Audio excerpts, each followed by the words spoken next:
Mandut. Tengok apa tu? Ni nak ketatkan benda ni, longgar. Pakai cable tight je. Jimat.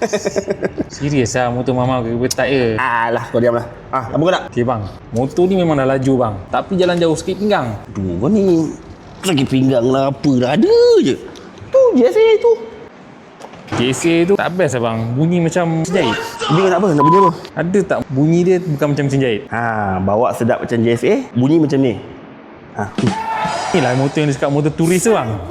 Turis, bukan turis. Turis tu pelancong. Ciri-ciri motor turis mesti ada fog lamp, mesti ada double stand. Habis saya jemput dia double stand tu jadi motor bang. Motorboat. Ya ke bang? Bunyi bukan macam mesin jahit. Just tak tengok.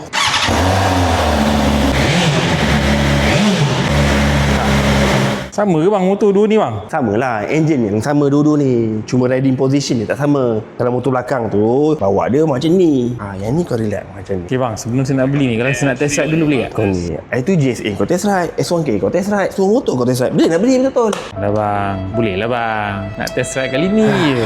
Dah, jom. I serius kan? Let's go. Mari.